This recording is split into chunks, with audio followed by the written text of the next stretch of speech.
What's up, everybody? Welcome into yet another edition of the Baseline Jumper podcast, back from what seems like a really long hiatus. We did our last show 2 weeks ago, but if you don't know me, my name is Jason Goldstein, and alongside me, as always, the Belgian man himself, Ben McDonald. Ben, how was your European adventure?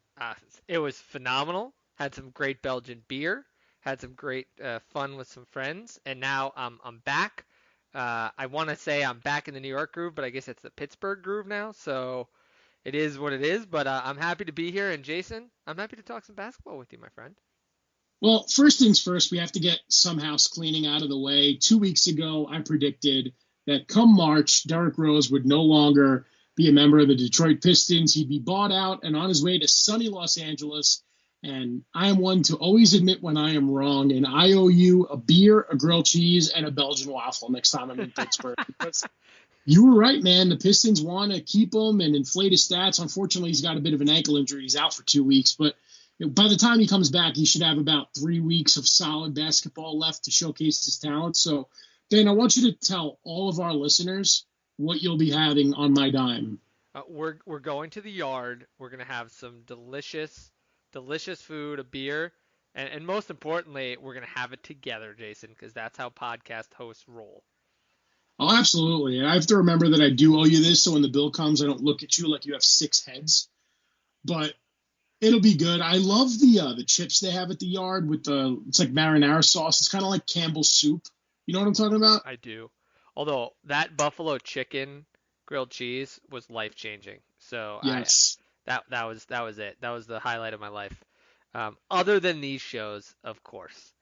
So, yeah, I just had to let everyone know that I'm a loser and I shouldn't be gambling because Derrick Rose is still in nice, foggy, snowy, smelly Detroit.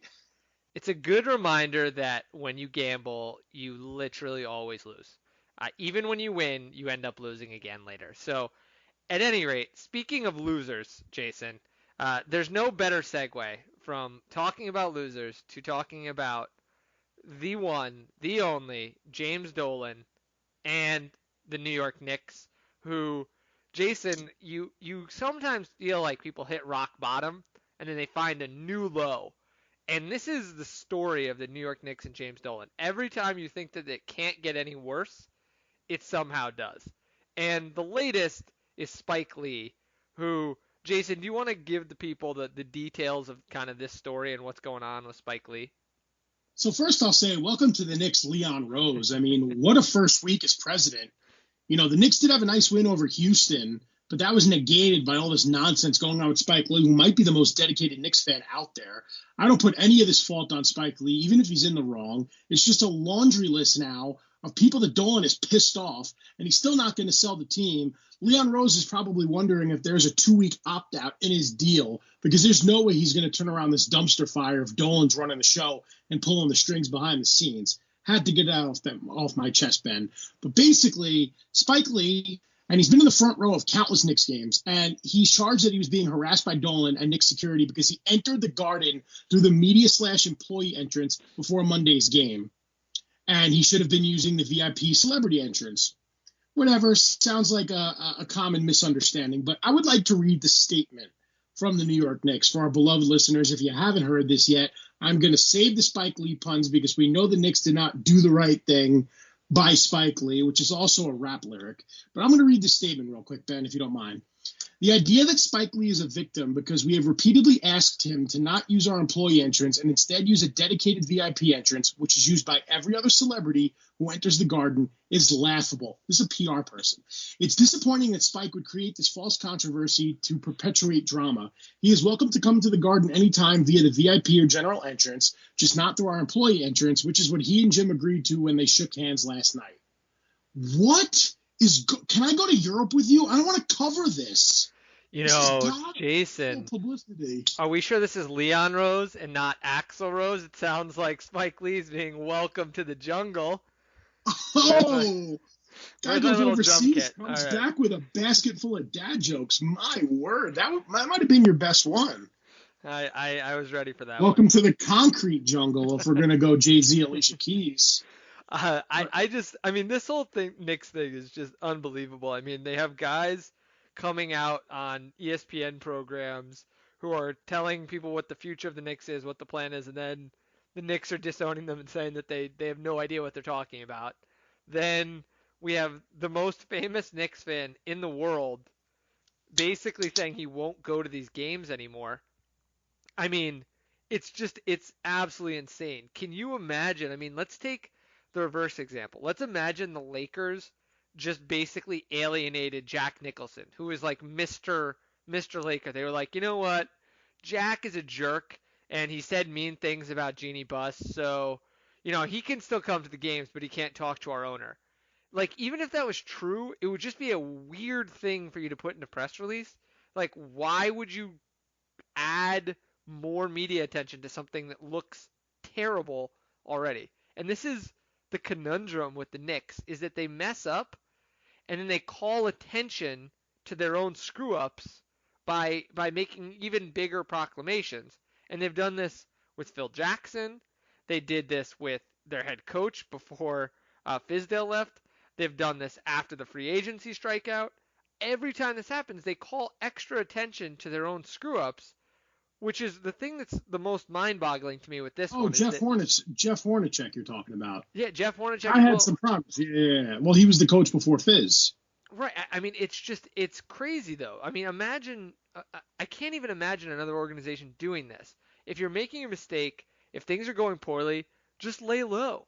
And yet, they can't get out of their own way. And Jim Dolan, who apparently we can call him Jim now, so I do appreciate that. But Jimmy over there, his days are numbered. It feels like. I mean, he can't continue to be the face of this franchise. Numbered if he's the one that picks his days. Unless someone blows him away with an offer, he's not leaving. And I think at this point, I talked to some of my Knicks fan friends today, and they're sick of it. I mean, what more can be done to embarrass this organization?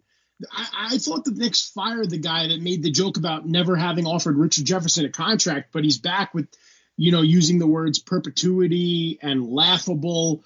I mean, the New York Post, I have to credit them because they put out an article tonight. It's called A Brief History of James Dolan Mishaps. You had Marv Albert in 2004, Larry Brown in 2006, Woody Allen in 2013, Irving Bierman in 2015, 73-year-old fan, Charles Oakley in 2017, which is the infamous incident, at least in the last few years. Then they used the term unnamed fan 2019 and teenaged fan 2020 for singling out fans that were chanting sell the team. And now you have... What's going to happen, and I don't think it takes a fortune teller here, Jason. What's going to happen is fans are going to stop going to these games. And you look at the combination of his ability to actually alienate fans, including lifelong fans. Spike Lee is not someone who's just coming in off the block here to come to games. He's been there when they've been bad, good, and indifferent. And for them to alienate their biggest fan, basically, in the celebrity community, and to keep doing this while their team is objectively terrible, they're going to start losing fans. And that's when it could shift, I think. And I think that's where I say I feel like James Dolan's days are numbered as the face of this franchise, because if he keeps doing this, it's going to start hitting him in the pocket because fans are going to stop going to these games. And the other thing is there's a product just one borough away that these fans can start to go to that's going to have one of the elite talents in the league if Kevin Durant comes back healthy. And I'd like to say when, but I do want to see his recovery. If he comes back healthy, you're going to have a real team right there. And if that happens, I think this could really start to erode the Knicks' hold on New York. Well, that's a good segue into quick Knicks news that happened early this week. But real quick, I just want to say I got my tax return, and I am so tempted to spend all of it on floor seats to the Knicks. I want to go yell at Dolan just to be added to this list because there is some great company. I know Charles Oakley would put me under his wing, and he'd be like, good job, son. And I'd say, thanks, Charles. Let's go to Brooklyn. So, I mean, do you think that's a smart idea, or should I save my shekels? Well, I got incredibly excited when you say, I know Charles Oakley. You kind of paused after you said that, and I said, well, this is something new. I didn't know this about Jason. It turns out I do not know Charles Oakley. No, I wish I knew the Oakster. He seems like a good guy. Also But got some no, chef credentials too. But I'm not sure I'd go for it. I remember when the Nets were still in New Jersey, and I almost went to get floor seats to a Nets game because they were only $200. And biggest regret of my life, not taking advantage of the $200 floor seats. Maybe I could have given a little shout out to Jay and Bay, the Beehive. Maybe we're all there. Maybe Solange was there. Could have gotten into the family. I don't know. But real missed opportunity. So if the number's right, Jason, get in there, get on TV, maybe paint your chest with a sell the team, and just flash that out there. And then we'll get some extra numbers here too. So that'll mean subscribers for us. So really do it for the team here. and then when I'm being escorted out of the Garden, I would rip off like a black T-shirt and just have on Nets garb, and then be like, "We here, Brooklyn, baby," and then just never be allowed in the Garden again. But it'd be worth it, even though I am going to a Luke Combs concert at the end of November at the Garden. So maybe I'll wait a little bit because I really like Luke Combs, and I think my girlfriend would kill me because that's her birthday present. But Well, a I little digress. selfish that you went with the Nets shirt over the baseline jumper shirt, but I'll allow it since it's all in the name of love for the Nets and The, your girlfriend here. so now, so for those of you who don't know, Ben and I are recording on video for the first time. We usually just use Skype audio only. And Ben, I'm looking right up at a note I've had up here for about a year that says order baseline jumper swag. Guess what, Ben? I still have not ordered it. I think from now on I'm just gonna wear, if we keep doing these video ones, I'll wear the shirt so you can see it. It's a nice workout shirt, not for a shameless plug, but the baseline jumper shirts, they're a nice little like mesh polyester material, very absorbent but quick drying at the same time. You might be wondering how that's possible. It's the magic of modern science. I really enjoy it when I'm doing a workout. But anyways, shameless plugs aside, Jason, let's go past the Knicks and let's go to actually interesting basketball teams that we might actually want to watch at some point this season.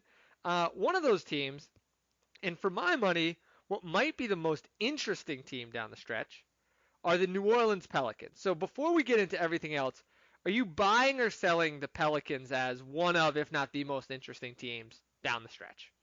Oh, I have to buy. I picked them before the season to make it an eighth seed, and I think that this would be a nice springboard for them. What I wasn't expecting was Brandon Ingram being named an All-Star. We're waiting for Zion to get healthy, but Lonzo Ball's played well. JJ Redick's in and out of the lineup, but they have just the right amount of veteran presence and leadership there with Redick and Favors and Holiday. But I think that they're only 3.5 games back, so we're winding down here. There's about 25 games left or so for each team. It's possible, but not likely. But I'm still going to lean towards yes. What I want to talk about, because I think if they do get in, this would garner a bit more discussion as far as Rookie of the Year is concerned, because who are they competing for the eighth seed with? Ja Morant's Memphis Grizzlies. So that really opens up the debate of who should win Rookie of the Year. Now, Ja's been out there most of the season. He missed a few games. Zion's played in 15 NBA games. He's averaging 21 points, nearly 7 rebounds, 2 assists a game. He's shooting 60% from the field, only 65% from the line. Do you think that he warrants serious consideration for Rookie of the Year, or do you think it's all Ja? This is one of the ones I've been kind of fighting myself over because I have a lot of trouble with this because Zion has really been so spectacular that in most seasons, and peek behind the curtain here, Jason is taking care of his cat there. So if you hear any background noises, that's Jason taking care of family business. But I had to let my cat out. Zion's been spectacular, but he's missed so many games that it's really hard for me at the moment to take him seriously as a Rookie of the Year candidate because he's only played in 15 games, where you look at a guy like Morant who has been excellent. I mean, he's been really solid, and he's played 55 games. I mean, 40 more games, I think it's still too overwhelming at the moment, even though Zion has been better when he's played. I think it's too much of a gap with the games. Now, and obviously I'm not wishing this, if all of a sudden Ja was to miss 20 games, and then we're talking about 60 games